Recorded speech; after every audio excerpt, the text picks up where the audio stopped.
Yesus hanya nabi, orang boleh bilang apapun, tapi saudaraku, yang akan duduk di takhta bukan Abraham, bukan Nuh, bukan Yesaya, bukan yang lain, tapi adalah Yesus. Assalamualaikum warahmatullahi wabarakatuh. Coba kita perhatikan Bapak Pendeta satu ini. Yesus hanya nabi, orang boleh bilang apapun, tapi saudaraku, yang akan duduk di takhta bukan Abraham, bukan Nuh, bukan Yesaya, bukan yang lain, tapi adalah Yesus. Buat saudara-saudara yang berpikir semua agama sama saja, buat setiap saudara yang berpikir Yesus kan membingungkan, apakah dia anak Allah atau apa, saudaraku yang kasih dalam Tuhan, tapi Alkitab saya bilang yang akan ditahta itu adalah Yesus. Bapak Pendeta Gilbert.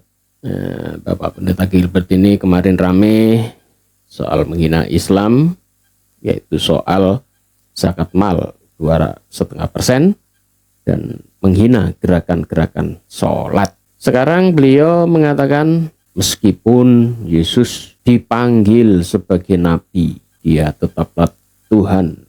Itu intinya. Bapak Pendeta Gilbert, yang memanggil Yesus nabi itu bukan orang lain, tetapi Yesus sendiri. Masa Bapak nggak ingat ayatnya? Coba kita lihat Bapak Gilbert, lihat di kitab Injil Lukas pasal 4 ayat 24. Dan katanya lagi, ini kata Yesus ya, aku berkata kepadamu, sesungguhnya tidak ada nabi yang dihargai di tempat asalnya.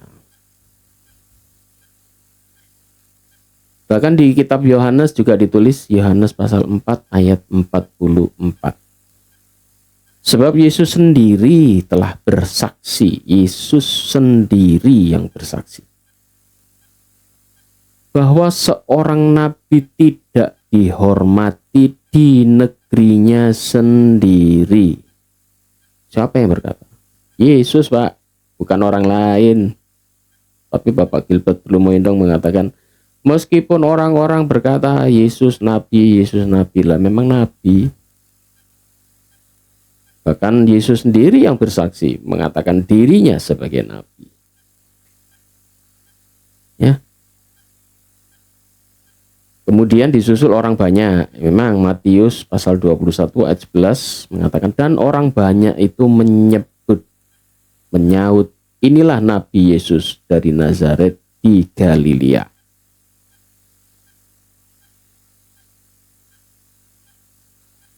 Kemudian selanjutnya kalau kita baca Injil itu, Yesus itu dipanggil Rabi. Yesus juga mengaku sebagai utusan. Yesus dipanggil sebagai guru. Tidak ada Yesus panggil sebagai Allah, apalagi Tuhan. Tuhan ya, dari arti kurios, Tuhan junjungan, Tuhan Yesus, bukan Tuhan. Jadi Bapak Gilbert mengatakan, meskipun orang-orang mengatakan Yesus itu nabi loh, bukan orang lain loh Pak yang mengatakan. Yesus sendiri loh yang bersaksi bahwa dirinya itu adalah seorang nabi. Mana ayatnya? Yohanes 4 ayat 44. Sebab Yesus sendiri telah bersaksi bahwa seorang nabi tidak dihormati di negerinya sendiri. Lukas 4 ayat 24 juga mengatakan, dan katanya lagi, aku berkata kepadamu, sesungguhnya tidak ada nabi yang dihargai di tempat asalnya. Yesus mengaku dirinya sebagai nabi. Yesus mengatakan tidak ada nabi yang dihargai di tempat asalnya. Nabi Muhammad di Mekah tidak dihargai. Tetapi begitu Nabi Muhammad hijrah ke Madinah, wah, berkibar kenabiannya beliau. Saat di tempat asalnya, beliau diusir, dibunuh. Tetapi Nabi Muhammad setelah hijrah, luar biasa. Demikian dengan Nabi Musa di negerinya sendiri waktu bayi juga diancam dibunuh, akhirnya dihanyutkan ke sungai. Ya, kemudian ditemukan oleh putri dari Mesir itu, Raja Fir'aun. Seorang nabi tidak dihargai di tempatnya. Banyak kisah-kisah seperti itu ya. Termasuk nabi yang ganteng itu sama. Nabi Yusuf. Di tanah airnya sendiri, di tanahnya sendiri, bahkan dia dimusuhi saudara-saudaranya, bahkan dia dimasukkan ke dalam lubang sumur. Tetapi saat Yusuf ini hijrah ke Mesir, tampil menjadi seorang bangsawan yang hebat, bahkan nanti bisa menyelamatkan saudara-saudaranya dari kelaparan, termasuk orang-orang dari keturunan Israel. Demikian juga dengan Yesus. Yesus mengatakan seorang nabi itu beliau mengaku dirinya, karena Yesus itu disia-siakan di negerinya sendiri, dicemooh, diolok-olok, dipukul, diludahi, ya, tidak dihargai di tempat asalnya sendiri. Itu Yesus mengatakan dan mengakui itu, Pak. Yesus mengatakan seorang nabi tidak dihargai di tempat asalnya. Ini kesaksian Yesus sendiri, Pak. Yesus sendiri bersaksi bahwa seorang nabi tidak dihormati di negerinya sendiri. Bapak buka ayatnya di Yohanes 4 ayat 44. Sak lupa, Pak. Coba kita lihat video selanjutnya. Ini video ini muncul di TikTok ya. Tanpa sengaja saya buka kok muncul, tergelitik hati saya untuk mengomentari ini. Biar umat Islam tidak tertipu, umat Islam tidak terkecoh. Jaga akidahmu, jangan mau dirayu-rayu untuk masuk murtad dari Islam ya. Ini saya kasih pengertian bahwa sebetulnya apa yang dikatakan Bapak Gilbert itu malah di Alkitabnya itu malah ada yang ya itulah, ada yang nggak cocok. Kan duduk di takhta, bukan Abraham, bukan Nuh, bukan Yesaya, bukan yang lain, tapi adalah Yesus. Yang kedua, dia mengatakan Yesus itu nantinya akan bertahta. Bertahta, dan dia mengaku itulah Yesus sebagai Tuhan bertahta, duduk. Tapi katanya duduk sebelah kanan Allah Bapa. Berarti kan ada dua nanti. Ada Allah Bapa, ada Yesus. Yesus duduk di sebelah kanannya. Ayatnya mana, Pak? Ayatnya itu ada. Yaitu saat Yesus dikatakan duduk di sebelah kanan Bapa. Kitabnya adalah di Markus pasal 16 ayat 19. Sesudah Tuhan Yesus berbicara demikian kepada mereka, terangkatlah ia ke sorga, lalu duduk di sebelah kanan Allah. Atau Allah. Kalau orang Kristen kan menyebut Allah. Yesus duduk di sebelah Allah. Ini siapa yang melihat? Karena kitab suci Injil itu bukan tulisan Yesus ya. Saksi-saksi yang menulis. Kira-kira Yesus terbang ke langit, kemudian langitnya terbuka, Yesus tiba-tiba duduk di sebelah Allah. Siapa yang bisa mampu melihat Allah? Karena di dalam kitab suci Injil pun disebutkan tidak satu orang pun yang sanggup melihat Allah. Bahkan di dalam Al-Quran juga disebutkan saat perjumpaan Nabi Musa dengan Allah itu. Saksikanlah Nabi Musa, kalau aku menampakkan diri, gak akan kuat kamu, gunung itu pun akan hancur. Dan Nabi Musa saat bertemu dengan Tuhan di Gunung Sinai itu pun akhirnya pingsan saat sinar itu turun. Jadi tidak mewujud langsung di depannya Nabi Musa. Ada suara di balik pohon, ada semak-semak yang terbakar, dan ada suara. Tidak menampakkan langsung. Di balik pohon ada suara. Kemudian ini di dalam kitab Markus pasal 16 ayat 19, tiba-tiba ada orang yang melihat Allah. Padahal di dalam kitab suci Injil dikatakan tidak seorang pun bisa melihat Allah. Ayatnya di mana? Ayatnya di Yohanes 1 ayat 18. Tidak seorang pun yang pernah melihat Allah. Tidak ada seorang pun yang bisa melihat Allah. Tiba-tiba saja ada yang mengatakan bahwa Yesus saat terangkat ada yang melihat langit terbuka, mungkin ya surganya kelihatan. Di situ ada Allah, tiba-tiba Yesus duduk di sebelah kanannya Allah. Siapa yang melihat? Bukankah di Yohanes 1 ayat 18 dikatakan tidak seorang pun yang bisa melihat Allah. Tetapi di kitab Injil yang lain dikatakan ada yang melihat Allah. Dan ini dikatakan oleh Bapak Gilbert Lumoindong bahwa ternyata nanti Yesus itu akan duduk di tahtanya. Di mana itu ayatnya? Yaitu di ini. Matius pasal 19 ayat 28. Di sana dikatakan Yesus kepada mereka. Kata Yesus kepada mereka, aku berkata kepadamu, sesungguhnya pada waktu penciptaan kembali, apabila anak manusia bersemayam di tahta kemuliaannya, kamu yang telah mengikut aku akan duduk juga di atas 12 tahta untuk menghakimi ke-12 suku Israel. Jadi Yesus duduk di tahta itu tidak sendirian, ternyata 12 murid pun itu duduk di situ juga dan menghakimi orang-orang Israel itu loh. Tidak menghakimi seluruh dunia, enggak. Menghakimi orang-orang Israel itu.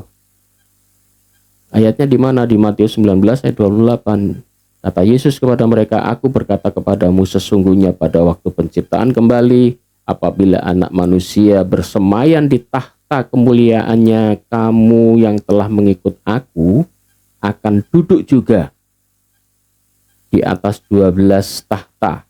Dari tahtanya ada 12. Di atas 12 tahta. Untuk menghakimi siapa? Ke-12 suku Israel. Ini kata Yesus loh di Matius 19 ayat 28. Ya. Kalau mengacu pada Markus 19 ayat 19, kalau mengacu pada Markus pasal 16 ayat 19 soal siapa yang bisa melihat Tuhan di langit, tiba-tiba Yesus bisa duduk di sebelah Allah. Ini akan menjadi suatu problem sendiri. Kenapa? Karena Injil Markus itu ternyata hanya sampai pada ayat 8. Loh, kok bisa? Padahal kalau kita melihat Injil Markus itu pasal 16 itu sampai ayat 20. Terus siapa yang nambahi? Loh, kok sampai 8? Ternyata 2 manuskrip besar tidak menulis ayat ini. Ya. Jadi manuskrip itu tidak menulis soal ayat 9 sampai 20. Manuskrip tertua Yunani itu tidak memuat. Markus 19 ayat 9 sampai Markus 16 ayat 9 sampai 20, yaitu Kodeks Sinaiticus dan Kodeks Vaticanus. Ini Kodeks Sinaiticus ini kodeks yang biasanya dipakai acuan untuk penulisan Perjanjian Baru. Dan juga termasuk Vaticanus. Kodeks Vaticanus. 2 manuskrip penting ini berasal dari abad keempat. Abad keempat itu berarti tahun berapa? Tahun 400 setelah Yesus tidak ada, itu baru ada tulisan di manuskrip Yunani paling kuno, yaitu Sinaiticus dan Vaticanus. Ternyata Injil Markus itu hanya sampai ayat 8.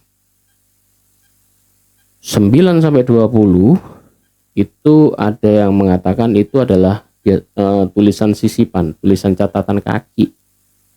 Tetapi di belakangan hari akhirnya ditambahkan di sana.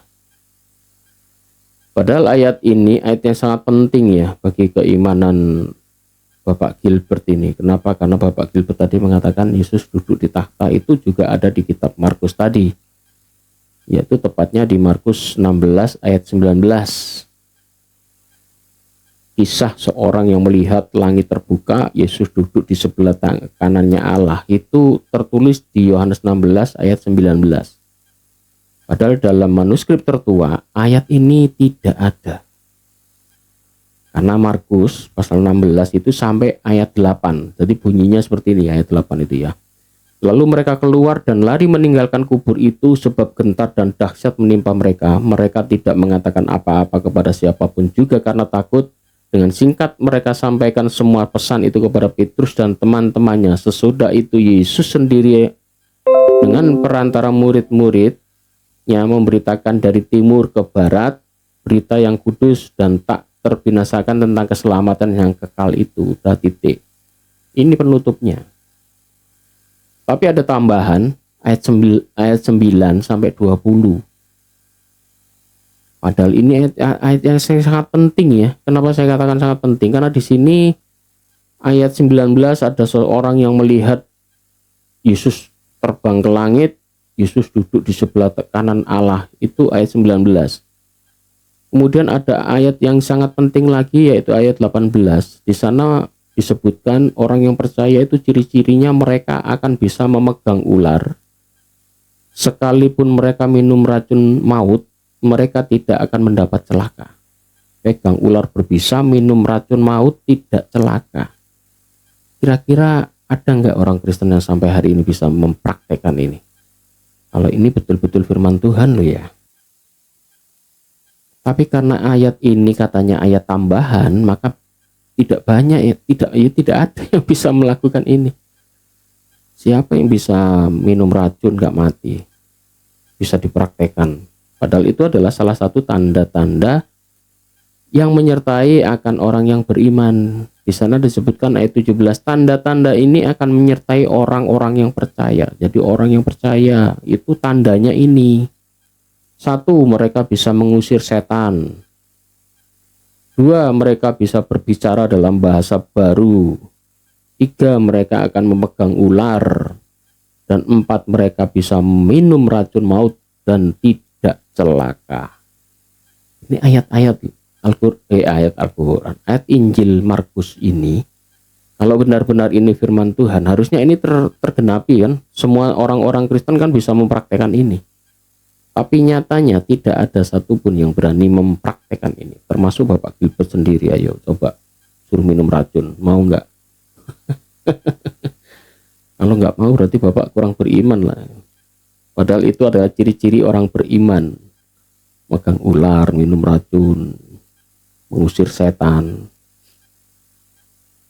Karena apa? Karena ayat ini ditengarai, ini ayat tambahan gitu loh. Sebetulnya tidak ada. Karena apa? Karena manuskrip tertua, yaitu manuskrip yang menulisnya yang tadi, yaitu manuskrip